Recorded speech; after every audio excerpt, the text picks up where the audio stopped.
আসসালামু আলাইকুম এভরিওয়ান। আজকে আমাদের ফার্স্ট ব্লগে আপনাদের সবাইকে স্বাগতম। তো আজকে আমরা ঢাকার উদ্দেশ্যে রওনা হলাম। আমরা ক্যামেরা কেনার জন্য ঢাকার উদ্দেশ্যে রওনা হয়েছি।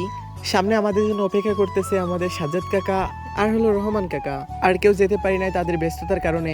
এইখান থেকে আমাদের নদীর ভিউ আর আমাদের নদীর ভাঙন। তারপর কাকু কিছু বলতে চাইলো। হ্যাঁ, আমরা ঢাকার উদ্দেশ্যে রওনা দিচ্ছি, সবাই দোয়া করেন। আমাদের ক্যামেরা ডিএসএলআর ক্যামেরা কিনতে যাচ্ছি, আপনারা সবাই দোয়া করেন, সবাই আমাদের সাথে থাকেন, পাশে থাকেন, লাইক করেন, শেয়ার করেন। কাকুর কথা বলা শেষে আমরা রওনা হলাম বিকারের উদ্দেশ্যে। এখান থেকে আমাদের গ্রামের একটা ভিউ নিলাম আর গোরস্থানের আশেপাশে দেখতে দেখতে আমাদের বিকয়ে এসে পৌঁছালাম। আর বিকয়ে এসে দেখি অনেক জ্যাম, কারণ আজকে বাজারের দিন ছিল আর বাজারের দিন অনেক পেঁয়াজ বেচা কিনা হয়। বাজার থেকে আমরা এই পাশ থেকে ওই পাশে যেতে পারতেছি না, কারণ অনেক ভিড় ছিল আর এখানে গাড়ি আর মানুষজনের অনেক ভিড়াভিড়। আর সকাল সকাল রওনা হওয়ার কারণে বাড়িতে রান্না হয় নাই। তারপর আলম ভাইয়ের দোকানে এসে হালকা নাস্তা করলাম। তারপর আমরা নাস্তা শেষ করে রওনা হলাম পাংশার উদ্দেশ্যে। গাড়িতে ওঠার পরে আমরা দেখতেছি আমাদের এলাকার ভিউ। দেখতে দেখতে আমরা চলে গেলাম চারাখালী গ্রামে। চারাখালী গ্রামে এসে এখান থেকে অনেক ভালো একটা ভিউ নিলাম। ভিউ নেওয়ার পরে আমরা চলে গেলাম লাড়িবাড়ি বাজারে। লাড়িবাড়ি বাজারে এসে এখান থেকে একটা ভিউ নিলাম। তারপর আমরা চলে আসি পুইজোর মাদ্রাসার এখানে। মাদ্রাসা পার হওয়ার পরে আমরা যেতে যেতে দেখি পুইজোর ইটভাটা। ইটভাটার ভালো একটা ভিউ নেওয়ার পরে আমরা চলে যাচ্ছিলাম পাংশার উদ্দেশ্যে। তারপর আমরা চলে আসি বাগদুল বাজারে। বাগদুল থেকে চলে গেলাম পাংশা। ভ্যান থেকে নামার পরে সর্দার বাস স্ট্যান্ডে এসে ডাইরেক্ট ঢাকার একটা বাস খুঁজতেছিলাম। হাঁটতে হাঁটতে মেন রোডটা পার হলাম। মেন রোড পার হওয়ার পরে আমরা টিকিট কাউন্টার থেকে টিকিট কাটলাম। টিকিট কাটা শেষ করে আমরা বাসের মধ্যে উঠে পড়ি। টিকিটে দেওয়া সিট নাম্বারে বসে পড়ি। বসে পড়ার পরে বাহিরের একটা ভিউ নিলাম। বাসে ওঠার সাথে সাথে বাসটা ছেড়ে দিল। তারপর বাহিরের প্রাকৃতিক সৌন্দর্যগুলো ভিডিওতে ক্যাপচার করে নিলাম। তারপরে বাস হেল্পারে এসে আমাদের টিকিট চাইলো। গাড়ির মধ্যে থেকে বাহিরের সৌন্দর্যটা আরো অনেক ভালো লাগতেছিল, তার জন্য ভিডিও না করে থাকতে পারলাম না। তারপর আমরা ঘাটে এসে ফেরিতে উঠলাম। তারপর আমি পাকনামি করে এই পাশ থেকে ও পাশ, এ পাশ থেকে ও পাশে গিয়ে ভালো একটা ভিউ নেওয়ার চেষ্টা করতেছিলাম। এখান থেকে ভালো দেখা যাচ্ছিল প্রাকৃতিক সৌন্দর্যটা, আপনারা একটু দেখেন।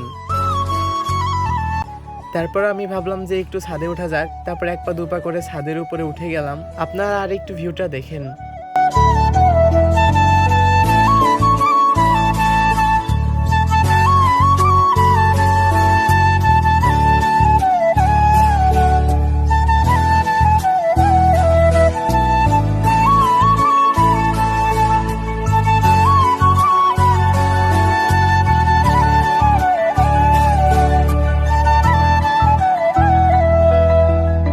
ফেরি থেকে নামার পরে আমরা আবার রওনা হলাম।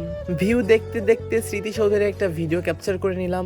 অবশেষে আমরা সবাই ঢাকায় এসে পৌঁছালাম। সবাই আমরা বসুন্ধরা সিটিতে আমরা প্রবেশ করলাম। তারপর আমি ভুল পথে প্রবেশ করে ফেলি। সিকিউরিটি গার্ড বলে এই পাশ না, অন্য পাশ দিয়ে যাও। তারপর আমি আবার হাঁটা শুরু করলাম। আশেপাশে দেখতে দেখতে মাঝখানে চলে আসলাম। মাঝখানে এসে যা দেখি,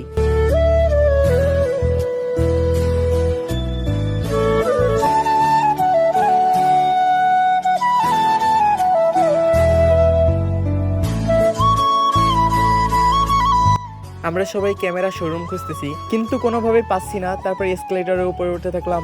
ভাই তারপরে একটু ক্যামেরাটা হাতে নিল। তারপর আমি একটু ভাবসাপ নিতে সামনে আগাতে থাকলাম। নেক্সট এসকেলেটরে আবার উপরে উঠতে থাকলাম। উপরে গিয়ে কোনো লাভ হলো না। আবার এসকেলেটরে আবার নিচে নামতে থাকলাম। উপর থেকে একজন বললো ক্যামেরা শোরুম নিচে। তারপর আবার নিচে নামতে থাকলাম। অবশেষে আমরা কাঙ্ক্ষিত দোকানে এসে পৌঁছালাম। তারপর বললাম আমাদের ক্যামেরা লাগবে। তারপর আমাদের সামনে কিছু ক্যামেরা সাজেস্ট করলো, আমরা দেখতে থাকলাম। কিছু ক্যামেরার মধ্যে একটা ক্যামেরা ভালো লাগলো, সেটা হলো ক্যানন 90D। ক্যামেরাটা আসলে অনেক সুন্দর ছিল। তারপর ভাইয়া হলো কিছু ফটোগ্রাফ এবং ভিডিও করে দেখলো ক্যামেরা সুন্দর আছে। তারপর নামাজের সময় হয়ে এলো, দোকানদার দোকান বন্ধ করে দিল আর আমরা খাবার খেতে আসলাম। কিন্তু তাও আমাদের ক্যামেরা দেখা শেষ হলো না। আমার অনেক ক্ষুধা লাগছে, তাই আমি আর লেট করলাম না। তারপর আমি বসে পড়লাম সিটে বসার পরে খাবার দিয়ে গেল ওয়েটার। আমরা সবাই খাওয়া শেষ করলাম। খাওয়া শেষ করার পরে দোকানে আবার চলে আসলাম। দোকানে আসার পরে ক্যানন 90Dটা নিয়ে নিলাম। তারপর আমাদের টাকাটা তাদের হাতে বুঝিয়ে দিলাম। টাকা বুঝিয়ে দেওয়ার আগে কাকা আবার টাকাটা গুনতে থাকলো। কাকা টাকা গুনতেছে আর ভাই দোকানদারের সাথে কথা বলতেছে। টাকা গুনতে গুনতে গুনতে গুনতে অনেক সময় লেগে গেল। টাকা যখন দোকানদারের হাতে বুঝিয়ে দিল, আমি তাকায় দেখতেছিলাম। টাকা আবার দোকানদার গুনতে থাকলো। ক্যামেরার ওয়ারেন্টি গ্যারান্টি বললো দোকানদার। ক্যামেরা কিভাবে চালাতে হয় সেটা কিছুক্ষণ শেখালো। তারপর আমরা দোকান থেকে বের হয়ে গেলাম। বের হতে হতে রাত হয়ে গেল। তারপর সবাই একটু পোজ দিল ছবি তোলার জন্য, কিন্তু আমি বললাম ভিডিও। তারপর আমরা সবাই বাড়ির উদ্দেশ্যে রওনা হলাম। তো এতটুকু এভরিওয়ান, দেখা হচ্ছে নতুন কোনো ভিডিওতে। ততক্ষণ পর্যন্ত আল্লাহ হাফেজ।